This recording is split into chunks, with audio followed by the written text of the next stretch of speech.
پنجم سفرمونه دیگه، درسته؟ آره. خب بچه های گروه رفتن به سمت گور دختر. ما چون شهر بیشابور ندیده بودیم اومدیم اینجا یه بازدید داشته باشیم و بعدش بهشون ملحق شیم. چه نخراسونهای باحالیه. خیلی قشنگه.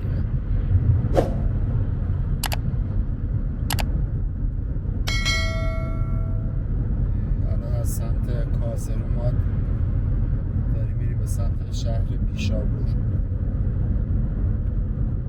بچه ها رفته بودن گفتن خیلی قشنگه. دوست کسایی که آثار باستانی رو دوست داشته باشن فکر میکنم جای جذابی باشه.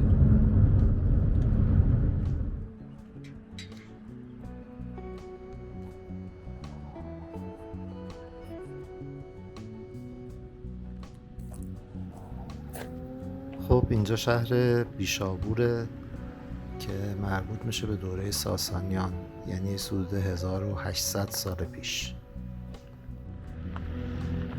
همونطور که احتمالا میدونین اولین پادشاه ساسانیان اردشیر بابکان بوده که بعد از مرگ اردشیر شاپور اول سلطنت رو به دست میگیره.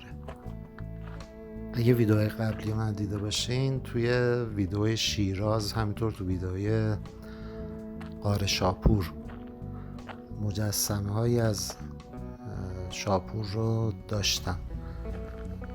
اگه ندیدید و دوست دارید ببینید لینک این دوتا ویدیو رو هم میذارم توی قسمت توضیحات. اگه دوست داشتید برید اونها رو هم ببینید.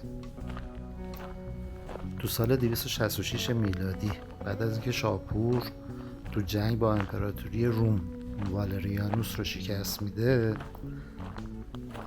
دستور ساختن این شهر رو میده.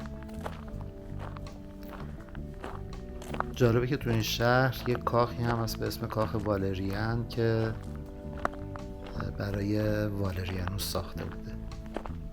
شهر توسط یه معمار اهل سوریه اون زمان و به سبک یونانی ساخته شده. شکل کلی شهر به شکل یه مستطیله و دو تا خیابون اصلی داشته که یکی شمالی جنوبی بوده یکی شرقی غربی. در هر کدوم از انتهای این خیابونام یه دروازه داشته. این شهر 4 تا دروازه داشته که دروازه غربیش دروازه اصلی شهر بوده. بیشابور 2 تا بخش اصلی داشته. یکیش رو که تو این ویدیو میبینیم ارگ سلطنتی بوده که شامل بناهایی مثل همین معبد آناهیتا، ایوان موزاییک، تالار موزاییک، کاخ والریان، آتشکده و چند تا بنای دیگه است. ابعاد این قسمت حدوداً 400 متر در 500 متره.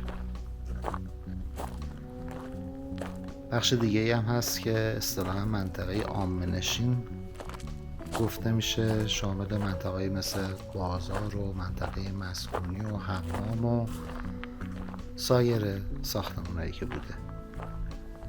حدود 90 سال پیش اولین بار توسط باستانشناسای موزه لوور اینجا حفاریه‌ای انجام گرفته و بعد از اون تو دوره‌های زمانی مختلف توسط باستانشناسای دیگه حفاریه انجام شده و این بناهایی که الان هست اکثرا از زیر خاک بیرون آورده شده.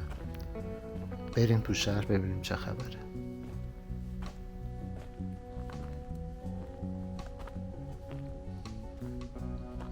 خب اینجا چیزی که نوشته اینجا ایوان موزاییکه